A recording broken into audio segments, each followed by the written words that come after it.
Hello मेरे प्रिय दोस्तों, मैं फिर से धर्मार्ग लेकर के आपके सामने आई हूँ।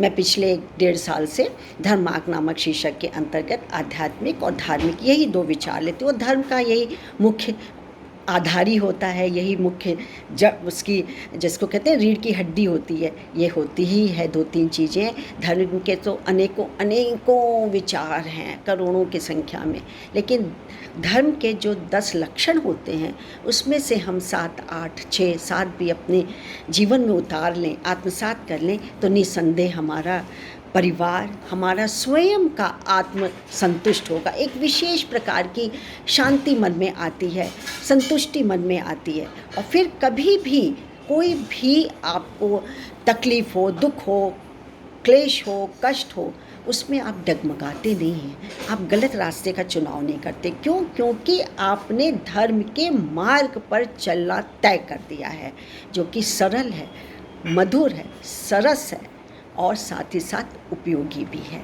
तो क्यों ना हम लोग धर्म मार्ग को अपनाते हैं। तो आज मैंने एक विचार सोच के रखा हुआ है, निकाला हुआ है, सच का मार्ग, और इसको हम तक लाए हैं डॉक्टर सत्येंद्र पाल सिंह जी। सत्येंद्र पाल सिंह जी, आपका बहुत बहुत नमस्कार और धन्यवाद कि मैं आपकी बात जन जन तक पहुंचाने को अपने को रोक नहीं सकी। जब मैंने ये पढ़ा तो मुझे इतना अच्छा लगा, तो मैंने सोचा सभी लाभान्वित हों। तो चलिए धर्म के अंदर, धर्म मार्ग के अंदर देखते हैं क्या है सच का मार्ग। सच का स्वरूप सदैव निर्मल होता है, उज्जवल होता है।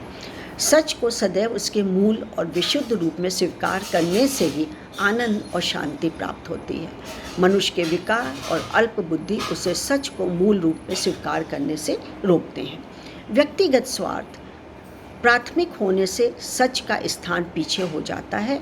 फिर भी मनुष्य आत्मसंतोष के लिए सच के साथ खड़ा होना चाहता है। सच तो अपनी अनुकूलता के हिसाब से संशोधित कर लिया जाता है। ऐसे प्रयास मनुष्य के लिए संशय और दुविधा की स्थितियां उत्पन्न करते हैं और कुछ भी प्राप्त नहीं होता। जिस तरह आँख में पड़ा एक तिनका भी दुख का कारण बन जाता है। रुई के ढेर में पड़ी एक छोटी सी चिनकारी क्या है, पूरे ढेर को भस्म कर देती है, और दूध में पड़ गई थोड़ी सी खटास भी या खटास की बूंदें भी पूरे दूध को फाड़ डालती हैं। उसी तरह झूठ का एक कतरा, एक अंश भी पूरे सच के स्वरूप को खत्म कर देता है, यानी नष्ट कर देता है, और दुख का कारण बन जाता है। सच में झूठ का तनिक अंश भी नहीं समा सकता है।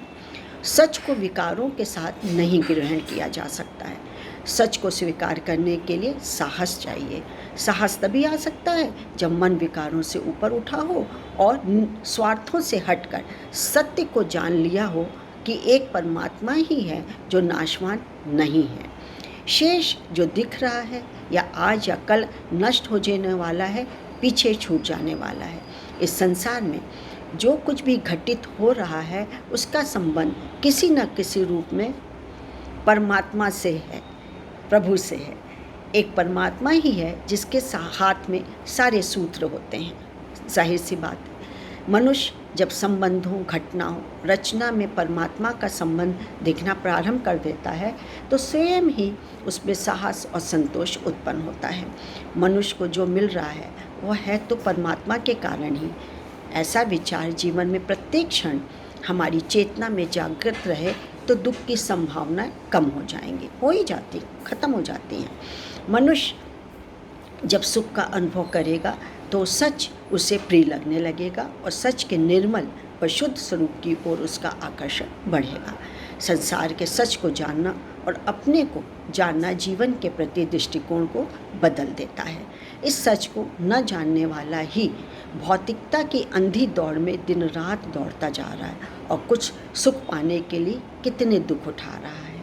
तो क्यों ना हम लोग सच का मार्ग, परमात्मा का मार्ग, परमात्मा से संगति करें, आसक्ति को बढ़ाएं, और सदैव ही हम चाहे अप्रिय लगने वाला भी सच हो लेकिन सच का सहारा लें तो आत्मसंतोष होगा, प्रसन्नता होगी, सुखी जीवन होगा।